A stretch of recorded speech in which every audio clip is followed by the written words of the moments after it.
Hello viewers, welcome to D-Commerce classes. In this video, we are going to discuss about the types of goods, that is classification of goods. So ఒక గూడ్స్ని మనము ఎన్ని విధాలుగా classify చేయొచ్చు అని మనము ఈ వీడియోలో తెలుసుకోబోతున్నాం అనమాట. So let's begin with our discussion now.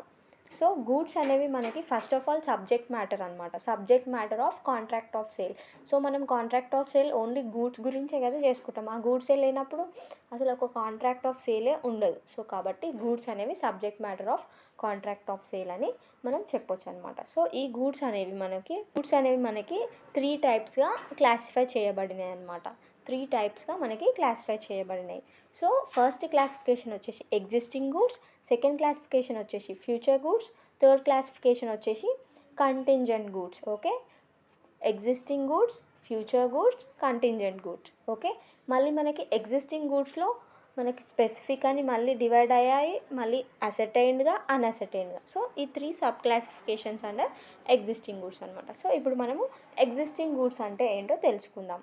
So the goods which are possessed and owned by the seller at the time of making the contract of sale are called existing goods. So ఏవైతే seller పొజిషన్లో ఉంటాయో, అంటే seller యొక్క గోడౌన్లో, అంటే seller ఒకవేళ shop అయితే షాప్లో ఆ గూడ్స్ అతని దగ్గర పొజిషన్లో ఉంటాయో అండ్ ఆ గూడ్స్కి అతనే ఓనరు, ఆ గూడ్స్ని మనము ఎగ్జిస్టింగ్ గూడ్స్ అని చెప్తామన్నమాట. సో కాంట్రాక్ట్ ఆఫ్ సేల్లోకి ఎంటర్ అయ్యేటప్పుడు ఆ గూడ్స్ సెల్లర్ దగ్గర ఉంటే అండ్ వీటికి అతను ఓనర్ అవుతే ఆ గూడ్స్ని మనము ఎగ్జిస్టింగ్ గూడ్స్ అంటాం అనమాట. ఎందుకంటే అవి ఎగ్జిస్టెన్స్లో ఉన్నాయి కాబట్టి వాటిని మనము ఎగ్జిస్టింగ్ గూడ్స్ అని చెప్తామన్నమాట. So this is about the meaning of existing goods. Okay, next, so these existing goods are again subdivided into specific goods, ascertain goods and unascertain goods అని మనం డిస్కస్ చేసాం కదా ఇంట్రడక్షన్లో. సో ఇప్పుడు మనము స్పెసిఫిక్ గూడ్స్ అంటే ఏంటో చూద్దాం. స్పెసిఫిక్ గూడ్స్ అంటే ఏంటో తెలుసుకుందాం. So the goods which are identified and separated by the buyer before asking price and making a contract of sale are called specific goods. So A goods అయితే మనము identify చేసి, అంటే ఏవైతే అనుకొని ఆ గూడ్స్ని ఐడెంటిఫై చేసి అండ్ మిగతా గూడ్స్ అన్నిటి నుంచి సపరేట్ చేస్తామో, ఎప్పుడు బిఫోర్ ఆస్కింగ్ ద ప్రైస్, అసలు ప్రైస్ అడగకముందుకే, కాంట్రాక్ట్ ఆఫ్ సేల్లోకి ఎంటర్ అవ్వకముందుకే ఆ గూడ్స్ని మనం సెలెక్ట్ చేసుకొని పెట్టుకుంటామో అటువంటి గూడ్స్ని మనము స్పెసిఫిక్ గూడ్స్ అని చెప్తామన్నమాట. ఓకే, ఇప్పుడు మనం ఒక ఎగ్జాంపుల్ చూద్దాము. ఒక సెల్లరు హార్సెస్ని అమ్ముతున్నాడు అనుకుందాం, హార్సెస్. ఓకే, సో అతని దగ్గర 10 హార్సెస్ ఉన్నాయి అనుకుందాం. సో 10 హార్సెస్ కెపాసిటీ డిఫరెంట్ కదా, అన్ని హార్సెస్ క్వాలిటీ సేమ్ ఉండదు కదా, ఒకటి ఇంకొకలాగా వర్క్ చేయొచ్చు, ఇంకొక హార్స్ ఇంకొకలాగా వర్క్ చేయొచ్చు. కాబట్టి బిఫోర్ ఆస్కింగ్ ప్రైస్, అసలు ప్రైస్ కాంట్రాక్ట్ ఆఫ్ సేల్లోకి ఎంటర్ అవ్వకన్నా ముందే బయర్ ఏం చేస్తాడు అని అంటే ఆ గూడ్ని, అంటే లైక్ హార్స్ని సెలెక్ట్ చేసుకుంటాడు అనమాట. ఓకే, సో అట్లా ఎప్పుడైతే మనము ఒక ప్రైస్ అడగకుండా అండ్ కాంట్రాక్ట్ ఆఫ్ సేల్లోకి ఎంటర్ అవ్వకన్నా ముందే గూడ్ని సెలెక్ట్ చేసుకుంటే అటువంటి గూడ్స్ని మనము స్పెసిఫిక్ గూడ్స్ అని చెప్తామన్నమాట. So this is about the specific goods. Next వచ్చేసి అసర్టైన్ గూడ్స్. సో ఇప్పుడు మనము మీనింగ్ ఆఫ్ అసర్టైన్ గూడ్స్ తెలుసుకుందాం. The goods which are identified and separated by the buyer after asking the price and making the contract of sale. So price గురించి అడిగిన తర్వాతకి, price అంతా మాట్లాడుకున్న తర్వాతకి, కాంట్రాక్ట్ ఆఫ్ సేల్లోకి ఎంటర్ అయిన తర్వాతకి గూడ్స్ని సెలెక్ట్ చేసుకుంటే, గూడ్స్ని ఐడెంటిఫై అండ్ సపరేట్ చేస్తే అటువంటి గూడ్స్ని మనము అసర్టైన్ గూడ్స్ అని చెప్తామన్నమాట. ఓకే, ఇక్కడ డిఫరెన్స్ ఏంటి అని అంటే, లైక్ స్పెసిఫిక్ గూడ్స్ మనం ముందే సెలెక్ట్ చేసుకుంటున్నాం, అసర్టైన్ గూడ్స్ మనం తర్వాత కాంట్రాక్ట్ ఆఫ్ సేల్లోకి ఎంటర్ అయిన తర్వాత సెలెక్ట్ చేసుకుంటున్నాం. ఓకే, అక్కడ స్పెసిఫిక్ గూడ్స్లో ఏంటి అని అంటే, లైక్ ఇక్కడ కెపాసిటీ అనేది డిఫరెంట్గా ఉంటుంది, గూడ్స్ యొక్క కెపాసిటీ అనేది డిఫరెంట్గా ఉంటుంది కాబట్టి సో ఫస్ట్ సెలెక్ట్ చేసుకున్న తర్వాతకి వాళ్ళు కాంట్రాక్ట్ ఆఫ్ సేల్లోకి ఎంటర్ అవుతారు. అక్కడ అతనికి నచ్చిన గూడ్స్ లేకపోతే అతను వెళ్ళిపోతాడు, కాంట్రాక్ట్ ఆఫ్ సేల్లోకి ఎంటర్ అవ్వాల్సిన అవసరం ఉండదు. కానీ ఇక్కడ వేరాస్ ఇన్ కేస్ ఆఫ్ అసర్టైన్ గూడ్స్కి వచ్చేసరికి మనకి అన్ని గూడ్స్ సేమ్ క్వాలిటీ ఉంటాయి అన్నమాట. ఓకే, అన్ని గూడ్స్ సేమ్ క్వాలిటీ సేమ్ కెపాసిటీతో ఉంటాయి కాబట్టి ఇంకా ముందు సెలెక్ట్ చేసుకోవాల్సిన అవసరం ఉండదు అనమాట. ఒకటి చూస్తే అన్నీ సేమ్ ఉంటాయి అనమాట. సో ఒక లాట్ ఆఫ్ చైర్స్ ఉన్నాయి అనుకుందాం. సో ఒక ఎగ్జాంపుల్ చూసినట్టయితే ఒక లాట్ ఆఫ్ చైర్స్ ఉన్నాయి అనుకుందాం. ఓకే, ఒక లాట్లో 100 చైర్స్ ఉన్నాయి అనుకుందాం. ఓకే, అన్ని చైర్స్ సేమే ఉంటాయి కదా, డిఫరెంట్ ఏముండవు, సేమ్ డిజైన్ సేమ్ క్వాలిటీ ఉన్నాయి అనుకుందాం. సో అందులో నుంచి మళ్ళీ 10 చైర్స్ కొనుక్కోవాలనుకున్నప్పుడు ఆ 10 చైర్స్ని మనం సెలెక్ట్ చేసుకోవాల్సిన అవసరం ఏమీ ఉండదు కదా. ఒకటి చూస్తే అన్నీ తర్వాత సెలెక్ట్ చేసుకోవచ్చు. ఒక క్వాలిటీ అది చూసినాం అనుకోండి, తర్వాత మనము సెలెక్ట్ చేసుకోనికి ఉంటుంది. సో కాబట్టి వీటిని మనము అసర్టైన్ గూడ్స్ అని చెప్తాం అనమాట. సో కాంట్రాక్ట్ ఆఫ్ సేల్లోకి ఎంటర్ అయిన తర్వాతకి గూడ్స్ని సెలెక్ట్ చేసుకుంటే ఆ గూడ్స్ని మనము అసర్టైన్ గూడ్స్ అని చెప్తాం అనమాట. So this is about the ascertain goods. And next unascertain goods. So unascertain goods అంటే ఏంటో చూద్దాం మనం ఇప్పుడు. When the goods are bought only through description, the goods are called as unascertained goods. So మనం only description ఇచ్చినాం, మనం ఏం select చేసుకోవాలి, అసలు మనం ప్రోడక్ట్స్ దగ్గరకే పోలే, మనం చూడలేదు ప్రోడక్ట్స్ని. మనం సెల్లర్కి ఇట్లా డిస్క్రిప్షన్ చెప్పినాం అనమాట. సో మాకు రెడ్ కలర్ చైర్స్ 10 కావాలి, ఈ బ్రాండ్ చైర్స్ కావాలి అని చెప్పినాం. సో అతను ఏ గూడ్స్ మనకు తెస్తాడో తెలియదు, అతను ఒక 10 చైర్స్ తీసుకొచ్చాడు, మనకు నచ్చాయి, మనము తీసుకున్నాం. ఓకే అన్నప్పుడు ఆ గూడ్స్ని మనము అన్అసర్టైన్ గూడ్స్ అని చెప్తామన్నమాట. ఎందుకంటే మనం ఆ గూడ్స్ని సెలెక్ట్ చేసుకోలేదు, మనం ఓన్లీ డిస్క్రిప్షన్ ఇచ్చాం, మాకు ఈ పర్టికులర్ చైర్స్ కావాలి, రెడ్ కలర్ చైర్స్ కావాలి, పర్టికులర్ బ్రాండ్ కావాలి అని చెప్పాం. అప్పుడు సెల్లరే షాప్లోకి వెళ్ళి, అంటే ఎక్కడైతే అవి స్టోర్ చేశారో అక్కడ వెళ్ళి ఆ గూడ్స్ని తీసుకొచ్చాడు. కాబట్టి ఆ గూడ్స్ మనము అసర్టైన్ గూడ్స్ అని చెప్తామన్నమాట. సో ఎప్పుడైతే మనము డిస్క్రిప్షన్ త్రూ కొన్ని గూడ్స్ని కొంటుంటే ఆ గూడ్స్ని మనము అన్అసర్టైన్